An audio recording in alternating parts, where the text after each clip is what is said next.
Hello everyone, welcome back to my YouTube channel. This is Pooja Sharma और इस video में हम बात करेंगे मेंटल स्टेटस एग्ज़ामिनेशन के बारे में। तो मेंटल स्टेटस एग्ज़ामिनेशन क्या होता है, उससे पहले ज़रूरी है जानना कि मेंटल स्टेटस क्या होता है।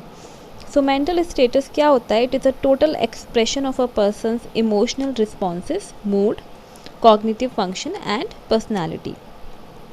ओके तो एग्ज़ामिनेशन जब हम एमएससी करते हैं तो वो एक स्टैंडर्डाइज्ड फॉर्मेट होता है। ठीक है, एक स्टैंडर्डाइज्ड फॉर्मेट मिलेगा आपको जिसमें कि बताया जाएगा कि आपको कौन कौन सी चीज़ों को असेस करना है। ठीक है, कौन कौन से कंपोनेंट्स को असेस करना है, किस तरीके से असेस करना है, कौन से क्वेश्चंस पूछने हैं पेशेंट से, सो दैट आप ज़्यादा से ज़्यादा इन्फॉर्मेशन गेन कर पाओ रिलेटेड टू हिज और हर मेंटल स्टेटस। ओके तो यही सब हम देखेंगे इस वीडियो में।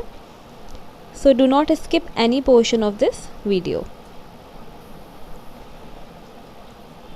सो in components we are going to assess general appearance, speech देखेंगे पेशेंट की, मूड एंड अफेक्ट्स चेक करेंगे, thought, perception, cognition, judgment, insight. ठीक है, तो ये सारे कंपोनेंट्स हैं जो हमें वन बाय वन असेस करने हैं पेशेंट में। फॉर एग्ज़ाम्पल आपके पास दो पेशेंट हैं, एक पेशेंट है मैनिया का और एक पेशेंट आया है डिप्रेशन वाला। ठीक है, तो जनरल अपीयरेंस से ही आपको बहुत सारी इन्फॉर्मेशन मिल जाएगी। मैनियक पेशेंट जो होते हैं वो most of the time eye catching clothes पहनते हैं, उनके क्लोथ्स हमेशा से कलरफुल रहेंगे।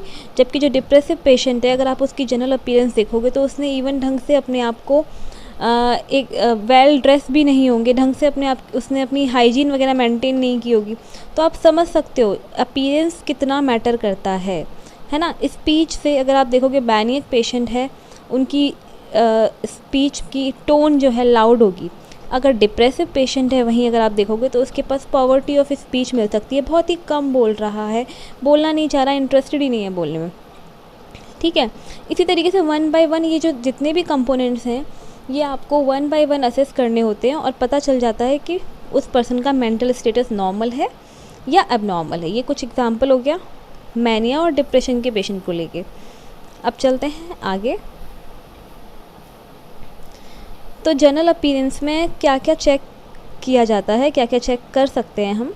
Body build and physical appearance. Physical appearance में हम चेक करेंगे कि मस्कुलाइन बॉडी है उसकी, या फिर वो जो कुछ लोग नहीं होते हैं जो मस्कुलाइन मतलब मैन होने के बाद भी उनके काफ़ी सारे जेस्चर्स फीमेल्स जैसे होते हैं, का बोलने का तरीका, चलने का तरीका, बैठने का तरीका। तो ये सब चीज़ें हम चेक कर सकते हैं फिज़िकल अपीयरेंस बॉडी बिल्ड में। अप्रॉक्सीमेट हाइट कितनी है, वेट कैसा है ना, कंफर्टेबल दिख रहा है या अनकंफर्टेबल है, अनईजीनेस है। क्योंकि जो अक्सर जिनके अंदर एंजाइटी होती है, एंग्शियस होते हैं ना जो पेशेंट्स, वो आपको कभी भी कंफर्टेबल लुक नहीं मिलेगा उनमें से। वो हमेशा अनईजीनेस फील करते रहते हैं, रेस्टलेसनेस फील करते रहते हैं। फिज़िकल हेल्थ कैसी है, ग्रूमिंग मतलब अपने आप को वो किस तरीके से वेल ड्रेस्ड हैं या नहीं है, किस तरीके से वो अपने आप को रखते हैं, मेंटेन करते हैं। हाइजीन कैसे देखोगे आप देख सकते हो कि उसकी कॉम्बिंग की है या नहीं की है, उसके माउथ में से फॉल ऑडर तो नहीं आ रही है ना, ब्रशिंग करता है कि नहीं करता है, डेली बात करता है नहीं करता है, वो देख के पता चल जाएगा उसका। सेल्फ़ केयर, इसी से पता चल जाएगा हमें कि अगर हाइजीन प्रॉपर मेंटेन नहीं है, इसका मतलब बंदा सेल्फ़ केयर में इंटरेस्टेड नहीं है। क्यों नहीं है, क्यों हो रहा है, कॉग्निशन ही नहीं है उसमें उतना कि सेल्फ़ केयर क्यों इम्पॉर्टेंट है।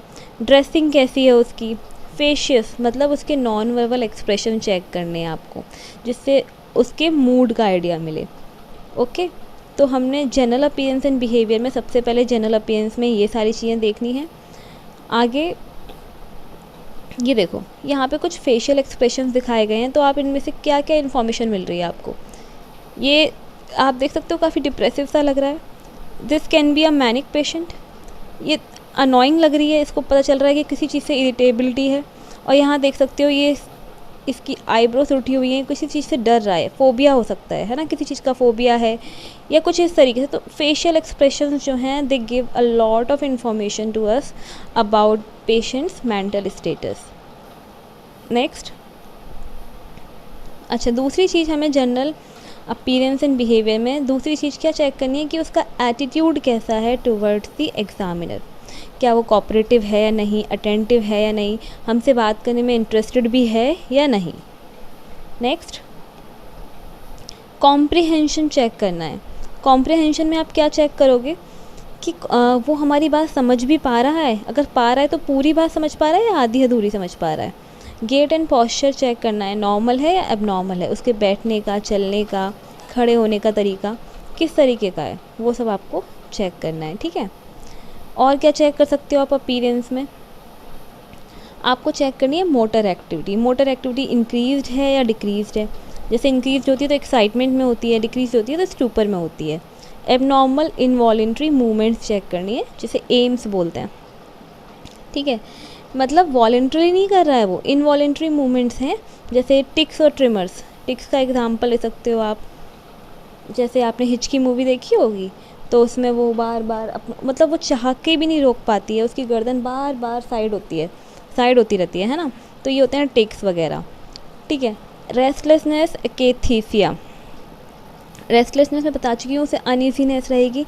एकेथीसिया मतलब उसको आप कहो कि आराम से बैठ जाओ तो वो एक जगह टिक के नहीं बैठ सकता, कुछ ना कुछ बेचैनी होती रहेगी उसे, कुछ ना कुछ मूवमेंट उसे करनी ही करनी है। कैटाटोनिक साइंस तो नहीं है पेशेंट्स में। अभी कैटाटोनिक साइंस क्या होते हैं, इसके अंदर आता है कुछ ना कुछ मूवमेंट्स, जैसे मैनरिज्म्स, कुछ लोगों की आदत होती है बार बार अपने हाथ को बालों पे चलाते रहेंगे, स्टीरियोटाइप्स है ना, बार बार अपना मुंह नीचे का जबड़ा, मतलब जो नीचे का होता है ना लोअर जॉ, वो चलाते रहेंगे, जैसे च्युइंगम खा रहे हो। पॉस्चरिंग, वैक्सी फ्लेक्सिबिलिटी, ये क्या होता है, वैक्सी फ्लेक्सिबिलिटी और ये साइकोलॉजिकल पिलो है ना, ये टर्म आपको, ये अधिकतर आपको कैटाटोनिक सीजोफ्रेनिया एक कंडीशन होती है उसमें देखने को मिलता है। इसमें पेशेंट जो है ना, यहाँ पे एक डायग्राम भी है उसमें दिखाया गया है, ये देखो, ये साइकोलॉजिकल पिलो, मतलब पेशेंट जो है वो अपने आप, patient holds her head few centimetre above the bed और पिलो, अपने आप को इमेजिनरी उसने इमेजिन कर लिया है कि मेरे सर के नीचे पिलो लगा हुआ है, और वो उस पोस्चर को सोचो मेंटेन करके रखता है, सोच सकते हो आप, even for many hours also. तो ये एक सिम्टम है कैटाटोनिया का। नेक्स्ट, कन्वर्जन डिसोसिएटिव साइंस देखने हैं आपको कि कहीं उसको स्यूडो सीजर्स, पजेशन स्टेट, ऐसा तो कुछ नहीं है। पजेशन स्टेट्स क्या होता है कि ऐसा लगेगा पेशेंट को कि उसका कंट्रोल किसी और ने ले रखा है, कोई और है जो उसकी बॉडी को कंट्रोल कर रहा है, हैंडल कर रहा है। स्यूडो सीजर्स मतलब सीजर्स हैं पर उसका कोई पैथोलॉजिकल रीज़न नहीं है, वो स्यूडो है नेचर में, फॉल्स हैं। सोशल विड्रॉल, ऑटिज्म, ये सब आपको मोटर एक्टिविटी में चेक करना होता है, ठीक है। ये बता ही चुकी मैं। अब आता है आपका, अब आपने जनरल अपीयरेंस और बिहेवियर अच्छे से असेस कर लिया, उसके अंदर अपीयरेंस चेक की, आपने एटीट्यूड चेक किया उसका टुवर्ड्स द एग्जामिनर, आपने कॉम्प्रिहेंशन चेक कर लिया, गेट चेक किया, मोटर एक्टिविटी चेक की, ठीक है। अब आप चेक करोगे कि पेशेंट का स्पीच कैसा है, स्पीच का रेट एंड क्वांटिटी। सबसे पहले रेट एंड क्वांटिटी में आप देखोगे कि इसका स्पीच प्रेजेंट है या एब्सेंट है, मतलब बोलता ही नहीं है, म्यूटिज्म कंडीशन होती है, ठीक है। प्रेजेंट है तो स्पॉन्टेनियस है या नॉन, मतलब कि जब आप पूछ रहे हो तब आंसर दे रहा है या बहुत देर बाद दे रहा है। स्पॉन्टेनिटी है बात करने में या नहीं। प्रोडक्टिविटी है तो कैसी है, इंक्रीज्ड है या डिक्रीज्ड है। रेट है तो रैपिड है या स्लो है। प्रेशर ऑफ स्पीच, मतलब जो भी बोल रहा है इतनी तेज़ी से बोल रहा है कि आपको समझ ही नहीं आता, आप समझ पाते उससे पहले उसकी बात ख़त्म हो गई। या पॉवर्टी ऑफ स्पीच है, मतलब 2-3 वर्ड में अपनी बात कह पा रहा है, बड़ी मुश्किल से शब्द निकल रहे हैं उसके मुंह से, that is poverty of speech, ठीक है। वॉल्यूम एंड टोन असेस करना है आपको स्पीच का कि इंक्रीज है या डिक्रीज है। तो ये मैंने बताया था स्टार्टिंग में, एग्जाम्पल दिया था मैनिया और डिप्रेशन वाला, ये आप वहाँ से समझ सकते हो। नेक्स्ट है flow and rhythm of speech. Flow and rhythm of speech, ठीक है। अब आपने क्या क्या चेक कर लिया, आपने स्पीच के अंदर रेट चेक कर लिया, वॉल्यूम चेक कर ली। अब आप क्या चेक करोगे, फ्लो चेक करोगे। फ्लो आप चेक करोगे स्मूथ हेजिटेंट, स्मूथ है या हेजिटेंट है, मतलब आसानी से बोल पा रहा है या रुक रुक के बोल पा रहा है। डिसप्रोसोडी, मतलब कि ऐसा होता है कि कभी कभार कुछ लोगों को प्रोनाउंस करने में वर्ड्स को दिक्कत होती है, तो प्रोनाउंसिएशन कैसी है उसकी, ब्लॉकिंग, कहीं बोलते बोलते रुक जाता है, ऐसा कुछ तो नहीं है।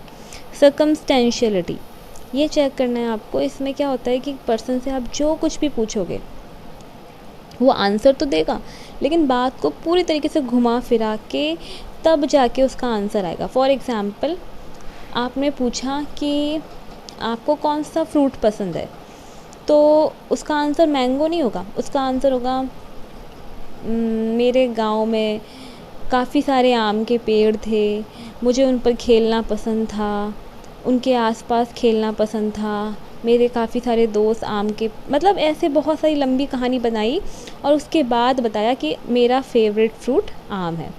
तो दिस इज़ सर्कमस्टेंशियलिटी, मतलब आंसर तो मिलेगा finally, but after a lot of story. ठीक है। टेंजेंशियलिटी क्या होता है?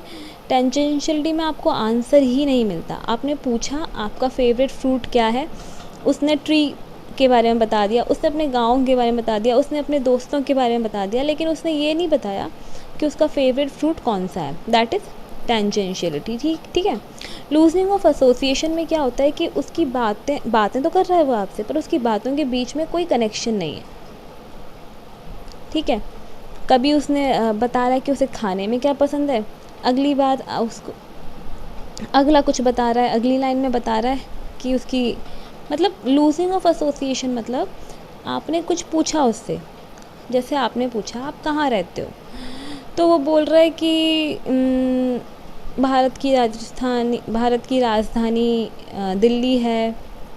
ठीक है, बिल्ली बहुत अच्छी लगती है मुझे, इस तरीके से, मतलब कुछ भी बोल रहा है, एसोसिएशन नहीं है उसकी बातों में। वर्बिजरेशन एंड परजर्वेशन।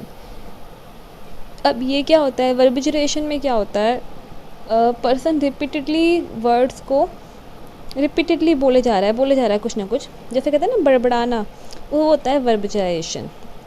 और परजर्वेशन क्या होता है कि इवन आपसे कोई बात कर रहा है नहीं कर रहा है, लेकिन आप कंट्रोल ही नहीं कर पा रहे हो, आप उस वाक्य को, उस सेंटेंस को बोले जा रहे हो, रिपीटेडली बोले जा रहे हो, दैट इज़ परजर्वेशन। ठीक है।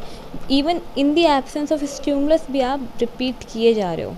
स्टीरियोटाइप्स तो नहीं है, फ्लाइट ऑफ आइडियाज़ ऐसा तो नहीं है कि वो कुछ भी बात कर रहा हो, अचानक से वो यही भूल जाए कि वो बात क्या कर रहा था। क्लैंग एसोसिएशंस क्या होते हैं कि कुछ लोग ऐसे बात करते हैं जैसे राइम बना रहे हो, जैसे मैं खाती हूँ, नहाती हूँ, पीती हूँ, गाती हूँ, मतलब सुनने में तो काफ़ी इंटरेस्टिंग लग रहा है, लेकिन कोई सेंस बन रहा है इस बात का? कोई सेंस नहीं बनना। तो ये होता है क्लैंग एसोसिएशंस। नेक्स्ट है लूजनिंग ऑफ एसोसिएशंस, मतलब वही है, ये जो मैं आपको समझा चुकी थी अच्छे से कि दो बातें बताई उसने, पर दोनों बातों का आपस में कोई कनेक्शन नहीं है, उसके काफ़ी सारी बातों में से आप कुछ भी मीनिंगफुल नहीं निकाल पा रहे हो। Loosening of association. ठीक है। अब आपने अच्छे से पेशेंट की स्पीच असेस कर ली, उसका रेट देख लिया, वॉल्यूम देख लिया, टोन देख लिया, क्वांटिटी देख ली, फ्लो एंड रिदम देख लिया। तो अभी आप क्या देखोगे? पेशेंट का मूड एंड अफेक्ट। ठीक है। तो मूड क्या होता है? मूड होता है सस्टेन्ड इमोशनल स्टेट, और अफेक्ट क्या होता है? उसका outward expression of persons current feeling state. Okay. तो जब मूड हम ऑब्ज़र्व करते हैं ना, हम कैसे मूड ऑब्ज़र्व करेंगे कि एक तो हम नॉन वर्बली चेक कर लेंगे कि जो जिस तरीके से पेशेंट दिख रहा है उस तरीके से पता लगेगा कि उसका मूड कैसा है, हैप्पी है, एंग्शियस है, कैसा है। और दूसरा, हम उससे पूछ भी सकते हैं, the patient is asked about present mood, कि आप कैसा फील कर रहे हो। कई बार होता है कि हमें लग रहा है कि ये बंदा ना बहुत बेचैन है, हम उससे पूछते हैं तब वो अच्छे से बताता है कि मैं बेचैन भी हूँ, मैं दुखी भी हूँ, ये वो सब कुछ हूँ मैं। तो उसका प्रेजेंट मूड आप उससे पूछ के ही पता कर सकते हो, और नॉन वर्बली भी ऑब्जर्व करके पता कर सकते हो। ऐसे ही अफेक्ट का होता है, जो भी आप पेशेंट से पूछोगे वो सब्जेक्टिव अफेक्ट कहलाएगा, और जो भी आप ऑब्जर्व करोगे इमोशनल चेंज, वो ऑब्जेक्टिव अफेक्ट में आएगा। ठीक है। अच्छा, अफेक्ट एंड मूड में मैं आपको बता ही चुकी हूँ ये चीज़। Affect, how do they appear to you, कैसे दिख रहे हैं वो लोग आपको। और मूड में आपको पूछना होता है डायरेक्टली पेशेंट से कि आपको कैसा फील हो रहा है, तो वो मूड होता है। ठीक है। अच्छा, कैसे कैसे क्वेश्चन पूछोगे आप मूड जानने के लिए? कि आपको कैसा, व्हाट्स योर मूड लाइक, कैसा फील कर रहे हो आप इस वक्त, आपको हैप्पी फील हो रहा है, एंग्री फील हो रहा है, कैसा फील हो रहा है। तो ये कुछ क्वेश्चंस आप पूछ सकते हो मूड असेस करने के लिए। नेक्स्ट, आपने मूड अच्छे से चेक कर लिया, अफेक्ट चेक कर लिया, अब आपको थॉट चेक करना है पेशेंट के। थॉट में आप क्या क्या चेक करोगे? सबसे पहली चीज़, आप stream and form of thought check करोगे। ठीक है, stream and form of thought ना overlaps with the examination of speech, क्योंकि जैसे इंसान के थॉट होते हैं ना, वैसे ही उसकी स्पीच में वो चीज़ झलकती है। मतलब अगर वो कुछ सोच नहीं पा रहा है तो वो बोल कैसे पाएगा? इसीलिए थॉट और स्पीच का आपस में लिंक होता है ना। तो आप थॉट में भी वही सारी चीज़ें चेक करोगे कि थॉट में स्पॉन्टिनिटी, प्रोडक्टिविटी, आइडियाज़ आ रहे हैं, गायब हो जा रहे हैं अचानक से, पॉवर्टी तो नहीं है, और थॉट ब्लॉक, ऐसा तो नहीं है कि सोचते सोचते आपके अचानक से दिमाग में सब गायब हो गया, क्या सोच रहे थे याद ही नहीं है क्या सोच रहे थे। कंटिन्यूटी, कंटिन्यूस आ रहे हैं थॉट या फिर रुक रुक के आ रहे हैं। ठीक है, जो भी क्वेश्चन आपने पूछा है उससे रिलेटेड थॉट्स आ रहे हैं या फिर कुछ भी अनाप्शन आप दिमाग में आया जा रहा है। लूजनिंग है उनके बीच में, लूजनिंग ऑफ एसोसिएशन मीन्स आपस में कोई संबंध है उन बातों का या नहीं है। टेंजेंशियलिटी, सर्कमस्टेंशियलिटी समझा चुकी हूँ। इलॉजिकल थिंकिंग तो नहीं है, प्रिजर्वेशन तो नहीं है, वर्बलाइजेशन, ये सब नोट करना है हमें थॉट में। ये सारे टर्म मैं पहले ही बता चुकी हूँ, है ना। तो अब हम आगे चलते हैं। देखो, कंटेंट ऑफ थॉट। अब आप थॉट का आपने फॉर्म देख लिया और आपने स्ट्रीम देख ली, है ना। तो अब आप देखोगे कंटेंट कैसा है उस थॉट का, मतलब उसके अंदर थॉट्स किस तरह के हैं, किस बारे में हैं। Obsessions and content of phobia, phobia से रिलेटेड हैं, ऑब्सेशन से रिलेटेड हैं, या फिर डिल्यूजन्स के आइडियाज़ हैं। डिल्यूजन होता क्या है? पहली बात तो डिल्यूजन होता है मिसबिलीफ, कि उसको किसी भी पेशेंट को किसी तरह का भ्रम है। भ्रम किसी भी तरह का हो सकता है। डिल्यूजन ऑफ परसिक्यूशन क्या होता है? उसे लगेगा कि कोई उसे मारने वाला है। डिल्यूजन ऑफ रेफरेंस, कोई उसके बारे में बात कर रहा है। डिल्यूजन ऑफ ग्रैंड्योर, उसके पास कोई सुपर पावर है जो और किसी के पास नहीं है, उसी के पास है। डिल्यूजन ऑफ लव, सीक्रेट, मतलब कोई है, कोई बहुत बिग पर्सनैलिटी है जिससे वो प्यार में है। ठीक है, डिल्यूजन ऑफ जेलेसी हो सकता है ऐसी। Delusion of guilt, delusion of nihilism, delusion of poverty. तो डिल्यूजन किसी भी तरह का हो सकता है। आगे चलते हैं। हाइपोकॉन्ड्रियल सिम्टम्स चेक करने हैं। Hopelessness, helplessness, worthlessness and suicide should be explored. तो ये आपको उसके कंटेंट के, उसके थॉट्स, जो विचार हैं वो किस चीज़ से रिलेटेड हैं। Illusions of control, thought insertion, thought withdrawal, thought broadcasting and नियोलॉजिज्म। ये क्या होता है? ऐसा तो नहीं है, उसको कभी कभी ऐसा लगेगा कि थॉट्स इंसर्शन, कोई ना कोई व्यक्ति, मतलब कहीं ना कहीं से उसके दिमाग में थॉट्स कोई इंसर्ट कर रहा है, कोई जानबूझ के डाल रहा है, वो उसके जो थॉट्स हैं वो उसके खुद के नहीं हैं। थॉट विड्रॉल में उसे क्या लगेगा कि कोई उसके थॉट्स को चुरा रहा है, कोई ऐसा है जहाँ जो उसके थॉट्स उसके दिमाग से ले रहा है, छीन रहा है। थॉट ब्रॉडकास्टिंग में उसे क्या लगेगा कि उसके थॉट्स जो है ना, लोग उसके थॉट्स को सुन पा रहे हैं, उसके थॉट्स रेडियो पे या टेलीविज़न पे ब्रॉडकास्ट हो रहे हैं। और नियोलॉजिज्म में क्या होता है कि वो पर्सन अपने खुद के ही न्यू वर्ड्स बनाता है, जिसका मीनिंग दूसरों के लिए कुछ नहीं होगा, उसके लिए, खुद के लिए होगा। जैसे एग्जाम्पल, वो फूड को यो यो कह रहा है कि आई वॉन्ट यो यो, तो हम तो समझ ही नहीं पाएंगे कि उसे फूड चाहिए, तो उसके खुद के अजीब अजीब से वर्ड हैं, दैट इज़ नियोलॉजिज्म। ठीक है, नेक्स्ट, परसेप्शन। परसेप्शन में क्या होता है? परसेप्शन में आपको क्या क्या चेक करना होता है कि वो किस तरीके से परसीव करता है स्टिमुलस को। तो इसमें हमारे मेन दो ही होते हैं, हेलुसिनेशन, इल्यूशंस, ये दो मेन होते हैं। उसके बाद डीपर्सनलाइजेशन, डीरियलाइजेशन, सोमेटिक पैसिविटी, अदर्स। तो एक बार चेक करते हैं हेलुसिनेशंस में आपको क्या क्या चेक करना है कि हेलुसिनेशन किस टाइप का आ रहा है। पहली बात तो हेलुसिनेशन होता क्या है कि in the absence of stimuli, है ना। जब आप फॉल्स परसेप्शन बनाते हो किसी भी चीज़ का in the absence of stimuli, मतलब स्टिमुलस है भी नहीं, कोई आवाज़ें नहीं हैं, फिर भी आवाज़ें सुनाई दे रही हैं, तो ऑडिटरी हो गया वो। विजुअल कुछ है ही नहीं, फिर भी दिखाई दे रहा है। Olfactory related to smell, gustatory related to taste, tactile touch से रिलेटेड हेलुसिनेशन आ रहे हैं। ठीक है, ये सब चेक करना है किस तरह के हेलुसिनेशन है। कैसे क्वेश्चन पूछोगे आप, आपको हेलुसिनेशन चेक करने हैं तो क्या पूछोगे आप पेशेंट से कि आपको कुछ सुनाई दे रहा है क्या? अगर सुनाई दे रहा है तो कितनी वॉइस सुनाई दे रही है, दिन में कौन से वक्त सुनाई देती हैं, वॉइसेस फीमेल की हैं या मेल की हैं, और वॉइसेस में क्या बातें हो रही हैं, क्या आपके बारे में बात हो रही है या फिर आप चेक करो कि कोई आपके बारे में बात की जा रही है। मतलब यहाँ पे ना आप देख सकते हो कि हेलुसिनेशन 2 टाइप से होते हैं, सेकंड पर्सन हेलुसिनेशन और थर्ड पर्सन हेलुसिनेशन। जो सेकंड पर्सन हेलुसिनेशन होते हैं उसका मतलब ये होता है कि आप सुन पाओगे कोई ना कोई बात कर रहा है, ठीक है, कोई ना कोई बातें हो रही हैं, वो आपको सुनाई दे रही हैं। लेकिन थर्ड पर्सन हेलुसिनेशन में आपको क्या सुनाई देगा कि 2 लोग हैं, वो आपके बारे में डिस्कशन चल रहा है, आपके बारे में, मतलब आपके बारे में बात हो रही है, वो आप थर्ड पर्सन हेलुसिनेशन में सुन पाते हो, ठीक है। आप नहीं सुनोगे, पेशेंट सुनेगा।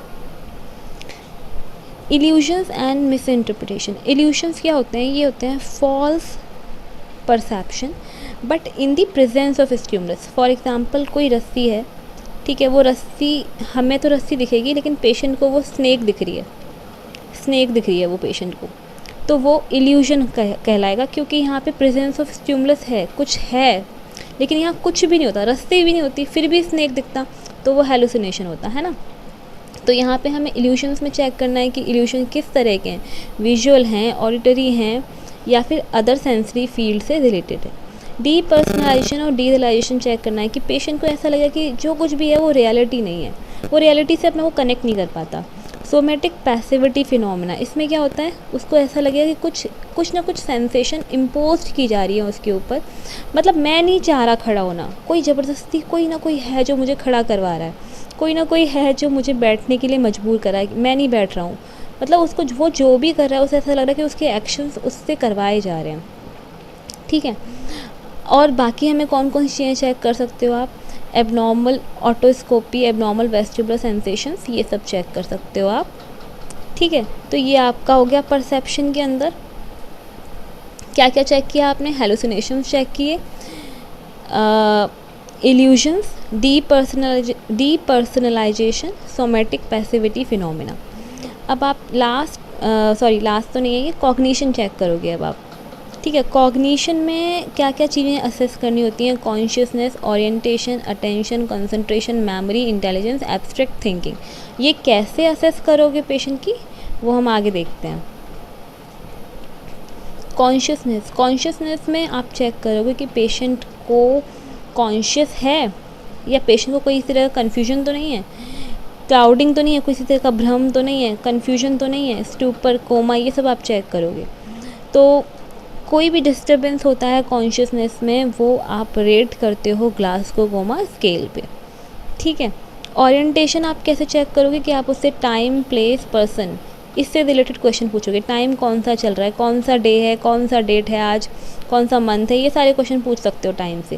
प्लेस में आप कौन सी जगह हो, ठीक है, कहाँ रहते हो, पर्सन में आपका नाम क्या है, ये सारी इन्फॉर्मेशन आपको बताएंगे कि whether the person is oriented to time, place, person और नॉट।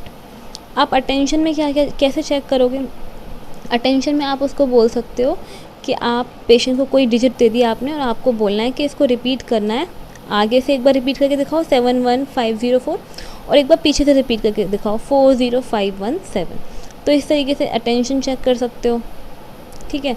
नेक्स्ट कंसंट्रेशन कैसे चेक करोगे, पेशेंट कंसंट्रेट कर पा रहा है या नहीं, या इजीली डिस्ट्रैक्ट हो जाता है, ये सब आपको चेक करना है। कैसे चेक करना है, आपने उसको बोला कि 100 में से 7 माइनस करना है और इसको आपको सीरियल वाइज माइनस करना है, 40 में से 3 माइनस करना है सीरियल वाइज कैसे, तो 40 में से 3 माइनस किया, कितना बचा, 37 बचा, 37 में से 3 माइनस किया, कितना बचा, 34 बचा। तो इस तरीके से सीरियल वाइज माइनस करना है। तो आप इसको छोटे छोटे टास्क दोगे, आपको पता चलेगा कि वो कॉन्सेंट्रेट कर पा रहा है या नहीं कर पा रहा है, ठीक है। इसी तरीके से कोई और एग्जांपल, कोई और क्वेश्चन, नेम्स ऑफ मंथ पूछ सकते हो आप, लेकिन रिवर्स ऑर्डर में पूछ लो, तो अटेंशन पता चल जाएगी, कॉन्सेंट्रेशन पता चल जाएगा उसका। Note down the answers and time take perform the test, कितना टाइम ले रहा है, पता चले कल तक बता पा रहा है तो क्या ही फ़ायदा फिर, है ना। आगे देखो, मेमोरी चेक करनी है। मेमोरी में क्या, कौन सी 3 तरह से मेमोरी चेक करोगे, 3 टाइप की, इमीडिएट, रीसेंट और रिमोट। इमीडिएट में आप उससे पूछ लोगे कि अभी आपने क्या खाया, रीसेंट में आप पूछ लोगे कि आपने कल कौन से कपड़े पहने हुए थे, ठीक है, आप कल कब आए थे हॉस्पिटल, कितने बजे आए थे, किस टाइम पे आए थे। रिमोट में आप पूछ लोगे कि आपकी डेट ऑफ मैरिज या आपका बर्थडे कौन सी डेट को होता है, ये सब याद है उसको, तो उसकी मेमोरी एकदम परफेक्ट है, इंटैक्ट मेमोरी है। ये सारे क्वेश्चंस हैं देखो यहाँ पे लॉन्ग टर्म मेमोरी की। इंटेलिजेंस में आपको क्या क्या कैसे असेस करना है इंटेलिजेंस, उससे जनरल इन्फॉर्मेशन से रिलेटेड क्वेश्चन पूछने हैं, उसकी एजुकेशन और सोशल बैकग्राउंड को ध्यान में रखते हुए। पता चले अब नॉर्मल सा पेशेंट आया है और आप उससे पूछ रहे हो कि इलेक्ट्रॉन का चार्ज कितना होता है, इलेक्ट्रॉन का मास कितना होता है, तो ऐसे नहीं करना है।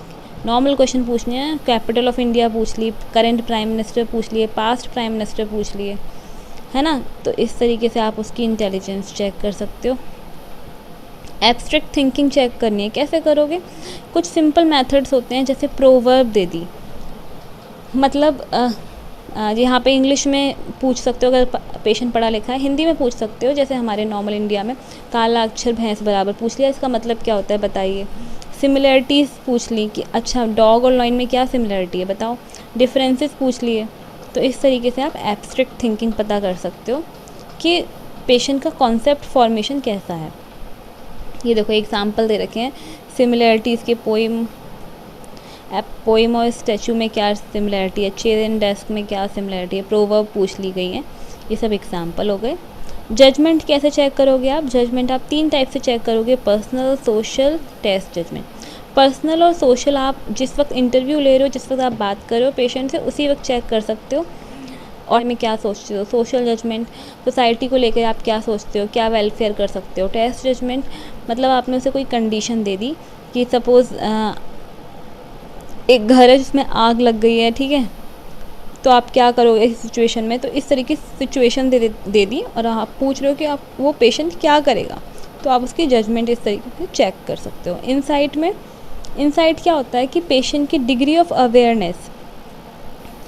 Awareness and understanding that they are ill, मतलब उसको पता भी है कि नहीं, पता चले वो साफ साफ मना कर रहा है। बहुत सारे पेशेंट्स होते हैं साइकेट्रिक पेशेंट जो मना करते हैं मैं ठीक हूँ, मुझे तो कुछ हुआ ही नहीं है।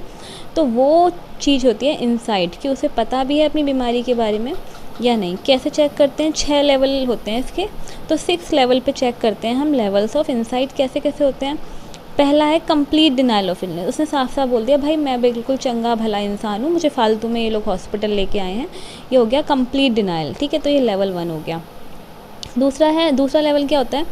स्लाइट अवेयरनेस है, उसे थोड़ा बहुत पता है हाँ मैं बीमार तो हूँ, ठीक है, and needing help but denying it at the same time, मुझे हेल्प चाहिए नहीं चाहिए, मतलब कन्फ्यूजन चल रहा है, ये होता है सेकेंड लेवल। थर्ड लेवल में क्या होता है कि awareness of being sick but blaming it on others, on external factors, on organic factors. कह रहा है कि हाँ ठीक है मैं बीमार हूँ, लेकिन वो ये मानता है कि उसकी बीमारी की वजह एक्सटर्नल फैक्टर्स हैं, मतलब मेरी कोई गलती नहीं है, ठीक है, मुझे कुछ अपने अंदर चेंज नहीं लाना, जो भी हो रहा है कुछ बाहरी शक्तियाँ हैं, कुछ बाहरी पावर्स हैं, कुछ एक्सटर्नल फैक्टर्स हैं जो जिसकी वजह से मेरी तबीयत ख़राब है, ख़त्म। लेवल 4 में awareness that illness is due to something unknown in the patient, उसको ये पता है कि वो बीमार है, इल है, और उसे ये नहीं पता है कि, उसे ये भी पता है कि कुछ तो है उसके अंदर गड़बड़, बट क्या है उसे ये नहीं पता।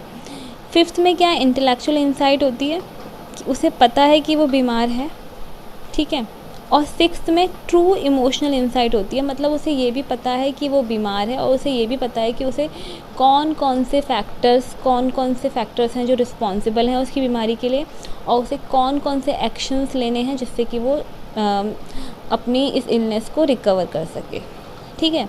तो ये लेवल्स ऑफ इंसाइट होते हैं।